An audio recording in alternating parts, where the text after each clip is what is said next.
সিনেমার পর্দা, রূপলী মায়াময় জগৎ। এই সিনেমার প্রতি আমার ভালোবাসা খুব ছোটবেলা থেকে। সিনেমা নিয়ে অনেক চর্চা করেছি, একসময় ফিল্ম নিয়ে পড়তে চেয়েছি, তার কাছাকাছি ফিল্ম স্টাডিজ নিয়ে স্পেশালাইজেশন করেছি। উম, তারপরে কিছুকাল ইনডাইরেক্টলি হলেও ফিল্ম ইন্ডাস্ট্রির সঙ্গে কাজও করেছি। আহ, তাতে একটা রিয়েলাইজেশন আমার হয়েছিল যে all that glitters is not good. কোনো কিছু চকচক করলে সেটা শোনা হয় না। তবে সেটা তো সব ইন্ডাস্ট্রির ক্ষেত্রেই প্রযোজ্য। কিন্তু ফিল্ম ইন্ডাস্ট্রিটাকে সবসময় স্ক্রুটিনাইজ করা হয় কেন? কারণ সেটা সবসময় লাইমলাইটে। নমস্কার, আমি আয়ুষ্মান, আর আজকে আমি একটা আহ দারুণ বই, ইনসাইটফুল বইয়ের রিভিউ নিয়ে এসেছি।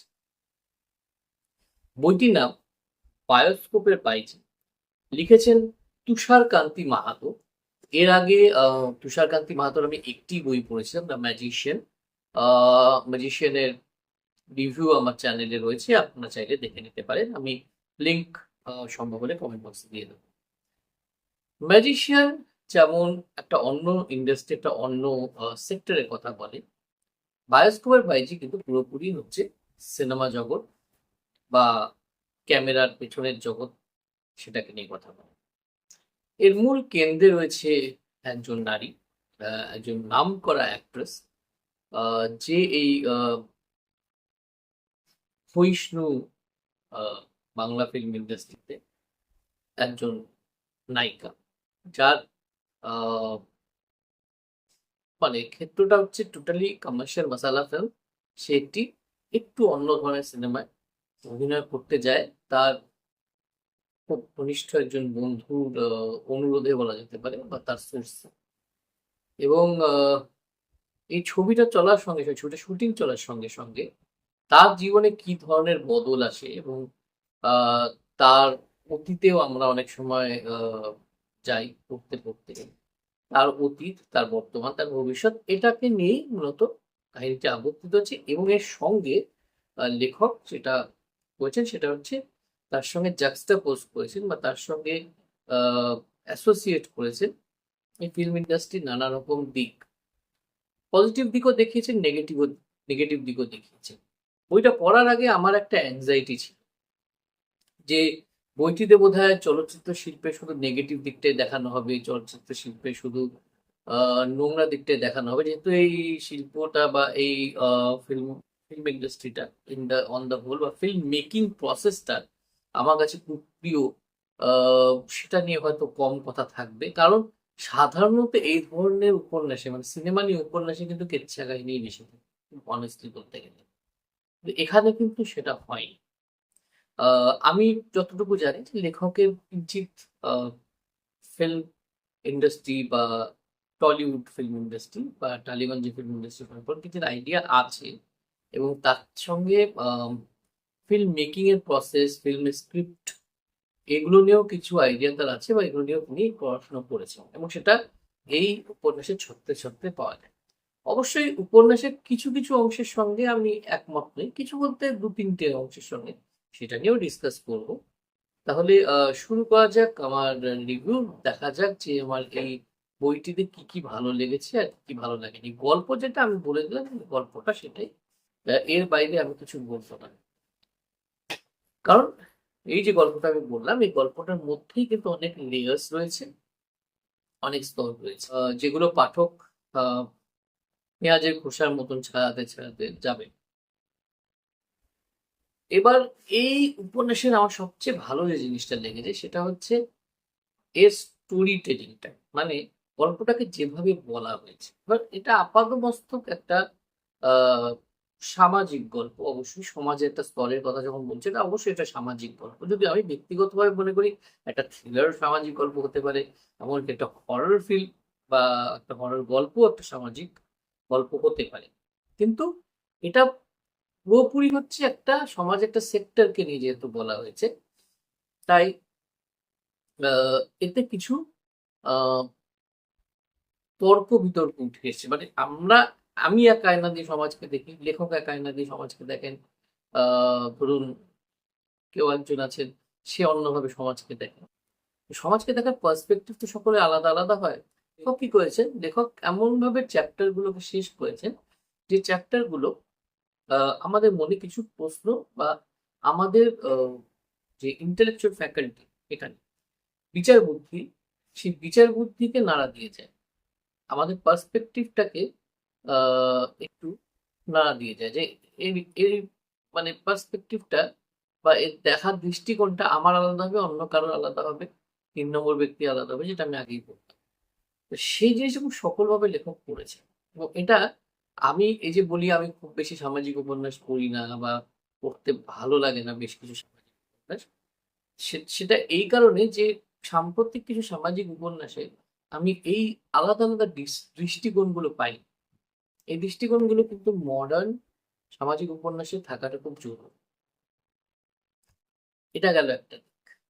দ্বিতীয় দিকটা হচ্ছে, যেটা আমার ভীষণ ভালো লেগেছে, সেটা আমি আগেই বললাম যে ফিল্ম ইন্ডাস্ট্রি শুধু কেচ্ছা কাহিনী বলাতেই লেখক সীমাবদ্ধ থাকে না। এখানে লেখক এই ফিল্ম ইন্ডাস্ট্রির মধ্যে গড়ে ওঠা বন্ধুত্ব, এক অন্য রকমের বন্ধুত্ব, দুজন পুরুষ একজন নারীর বন্ধুত্ব, তাদের মধ্যেকার প্রেম, তাদের মধ্যেকার সম্পর্কের টানাপোড়েন যেমন দেখিয়েছেন, তেমনি ফিল্ম ইন্ডাস্ট্রি বেশ কিছু টেকনিক্যাল দিকও দেখিয়েছেন।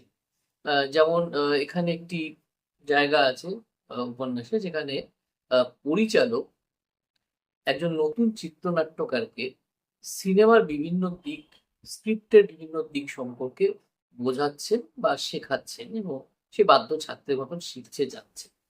তো সেই যে জায়গাগুলো, সেই জায়গাগুলো আমার মতে এই উপন্যাসের শ্রেষ্ঠতম জায়গা। এই জায়গাগুলো এরকম অনেক জায়গা রয়েছে। অভিনয়ের ব্যাপারে রয়েছে, এখানে একটি চরিত্র রয়েছে, সেই চরিত্রকে পরিচালক যিনি আছেন, পরিচালক সেই চরিত্রটিকে একেবারে রাস্তা থেকে তুলে আনছেন জাস্ট বিকজ বিশেষ জায়গায় একটা বিশেষ কারণে ওনার চোখের এক্সপ্রেশন পরিচালকের ভালো লেগেছে। তো পরিচালক তাকে নিয়ে আসেন সিনেমায় কাজ করবেন বলে। তো সেখানে সেটার যে এক্সপ্লানেশন তিনি দিচ্ছেন, সেই এক্সপ্লানেশন গুলো, সেই বর্ণনাগুলো খুবই ভালো। তো এটা হলো এই উপন্যাসের দ্বিতীয় পজিটিভ। তৃতীয় যে জিনিসটা দেখিয়েছেন, লেখক কিন্তু কলকাতার বাসিন্দা নন, মানে উনি কলকাতায় থাকেন না, কিন্তু উনি কলকাতায় একদম রিসেন্টলি হওয়া কিছু ট্রেন্ড, কিছু রেস্টুরেন্ট, হোটেল, যেখানে ফিল্ম ইন্ডাস্ট্রির লোকেরা যান, নাম বদলে, জায়গা হয়তো কিছুটা বদলে, সেই জায়গাগুলোকে খুব সুন্দরভাবে ডিসক্রাইব করেছেন, এবং সেটা খাপে খাপে মিলে গেছে। আমি কিন্তু এইসব জায়গায় গিয়ে ফিল্ম স্টারদের বা সেলিব্রিটিসদের দেখেছি, কাজেই বোঝাই যাচ্ছে যে আগের উপন্যাসের মতন লেখক এখানেও যথেষ্ট রিসার্চ করে তবেই নেমেছেন, আটঘাট বেঁধেই তিনি নেমেছেন। তো এই প্রিপেয়ার্ডনেসটা, এই যে আটঘাট বেঁধে উপন্যাসটাকে তিনি লিখেছেন, যা মনে আসছে সেটাই যে লিখে দেননি, তার পেছনে যথেষ্ট যুক্তি দিয়েছেন, লজিক দিয়েছেন, সেটা কিন্তু আমার ভালো লেগেছে। কারণ শুধু ইমোশন আর শুধু লেখনী দিয়ে কিন্তু এই ধরনের উপন্যাস লেখা যায় না, এর পেছনে রিসার্চ থাকতে হয়, অথেন্টিসিটি থাকতে হয়, সেটা এখানে একেবারে স্ট্যাম্প মেরে পুরোপুরি রয়েছে। এই উপন্যাসের এবার টেকনিক্যাল দিকে আসবো, যেটা আমার ভীষণ ইমপ্রেসিভ লেগেছে, সেটা হচ্ছে যে বিভাগ, এই বইটি কিন্তু হার্ড বাউন্ড। নর্মালি বিভাগ বই পেপার ব্যাক হয়, বইটি হার্ড বাউন্ড। বইটির সাইজটা এরকম, প্রচ্ছদ ভীষণ সুন্দর, ভীষণ সুন্দর প্রচ্ছদটি।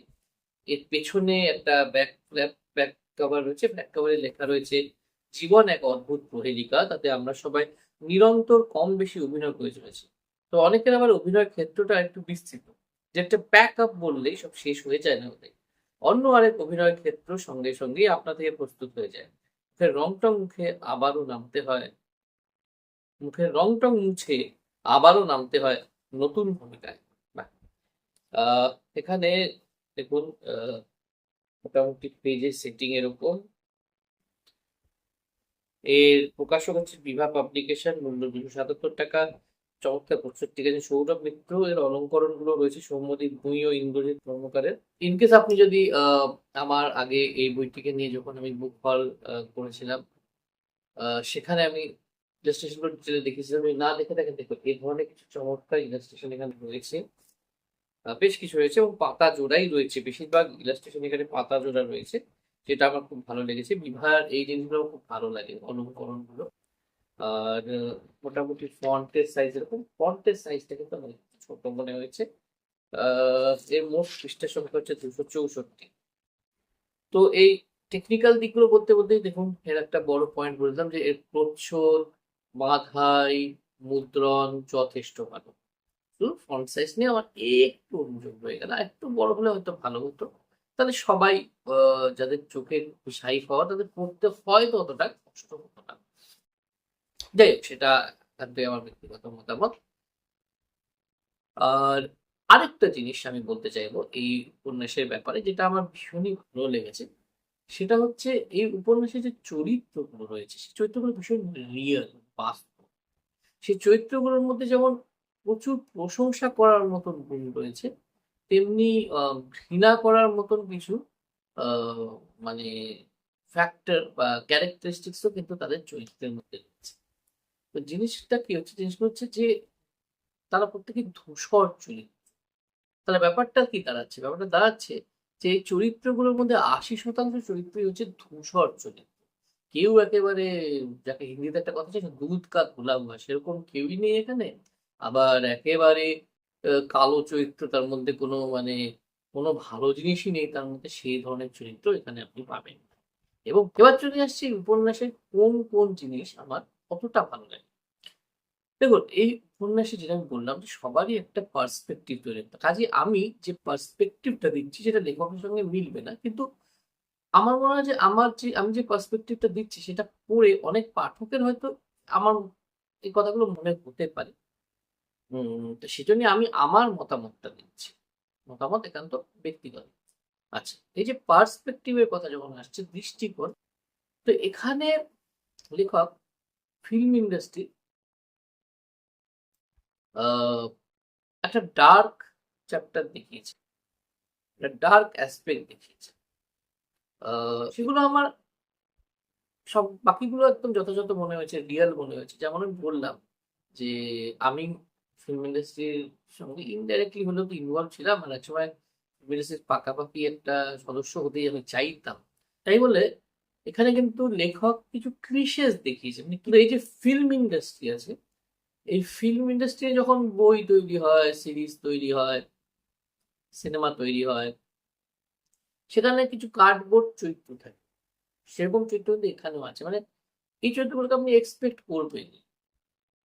তো সেরকম কিছু চরিত্র এখানে আছে যারা আহ, মানে যেমন ধরুন একটা চরিত্র এখানে রয়েছে যে পরিচালক, এবং ভালো পরিচালক, কিন্তু তার শেষের দিকে তার চরিত্রের একটা নতুন দিক উন্মোচিত হচ্ছে।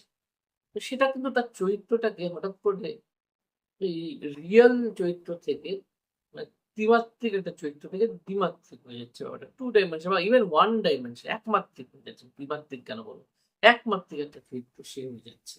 সেটা আমাকে একটু ডিসঅ্যাপয়েন্ট করছে।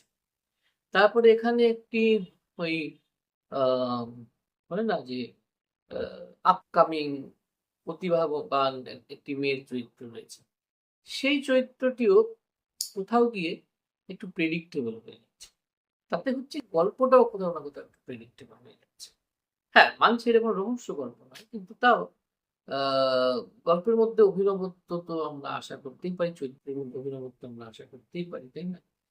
যেখানে উপন্যাসটা এতটা ভালো, এতটা বাস্তবের কাছাকাছি। আর দ্বিতীয় যে জিনিসটা আমার মনে হয়েছে সেটা হচ্ছে যে এখানে আহ, একটি চরিত্র আছে, যে চরিত্রটার কথা আমি একটু আগেই বললাম, যে তাকে উম, নিয়ে আসা হলো। তার মনে হলো যে চরিত্রটা আমাদের প্রচুর স্পার্ক আছে, এবং চরিত্রটা একটা বড় সড়ো রোল প্লে করে পুরো উপন্যাসে।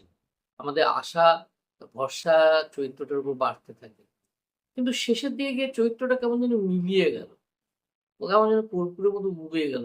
শেষের দিকে চরিত্রটাকে ঠিক পরিণতি দেওয়া হলো না বলেই আমার মনে হয়েছে। চরিত্রটার প্রতি আমার অনেকটা এক্সপেকটেশন ছিল বলে হয়তো আমি একটু একটু ডিসঅ্যাপয়েন্টেড এটা নিয়ে ফিল করেছি।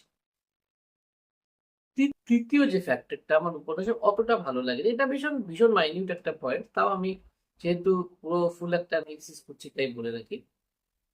এই উপন্যাসের যে মেইন ক্যারেক্টার ছিল, ক্যারেক্টারটা সে আহ, প্রথম জীবনে একজন নায়িকা হওয়ার আগে আর কি, সে একজন অ্যাথলিট ছিল।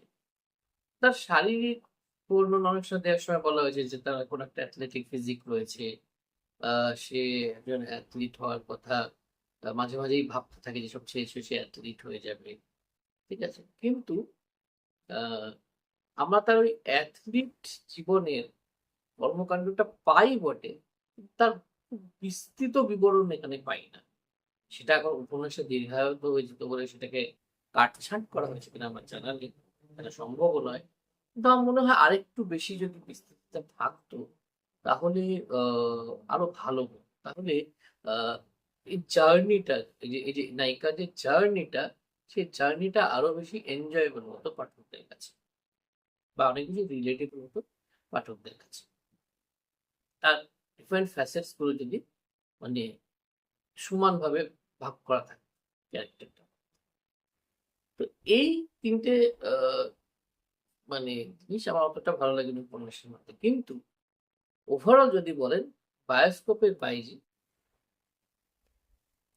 বইটি যথেষ্ট ভালো, এটা দুর্দান্ত একটি বই।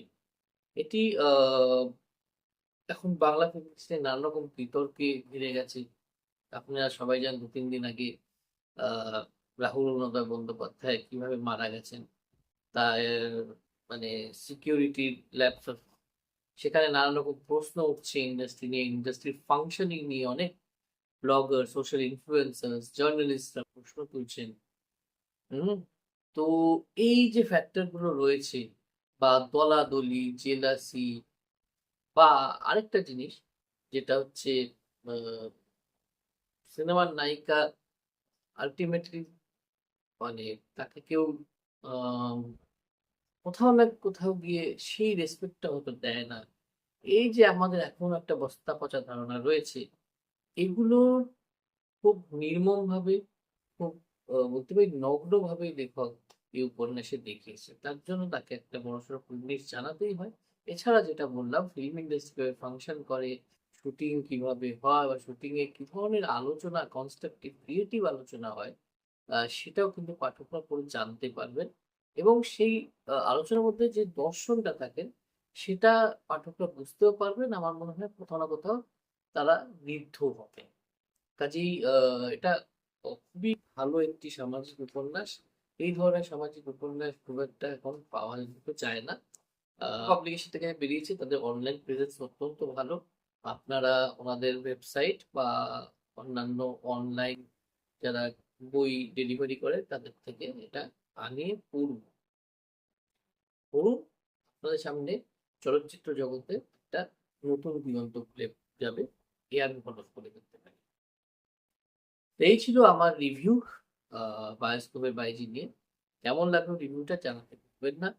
এবং একটু লং ফর্ম রিভিউই দিলাম, কারণ আহ, বইয়ের বিষয়বস্তুটা আমার কাছে। তো কেমন লাগলো এই দীর্ঘ রিভিউ, এই অ্যানালিটিক্যাল রিভিউ, আপনারা নির্দ্বিধায় আমাকে কমেন্ট বক্সে বা আমাকে আহ, আমার ফেসবুক মেসেঞ্জারে জানাতে পারেন। আজ তবে এটুকুই, আবার হাজির হয়ে যাব আরেকটি নতুন ভিডিও নিয়ে। তখন ভালো থাকবে, সুস্থ থাকবেন, take very good care of yourself. শুভরাত্রি।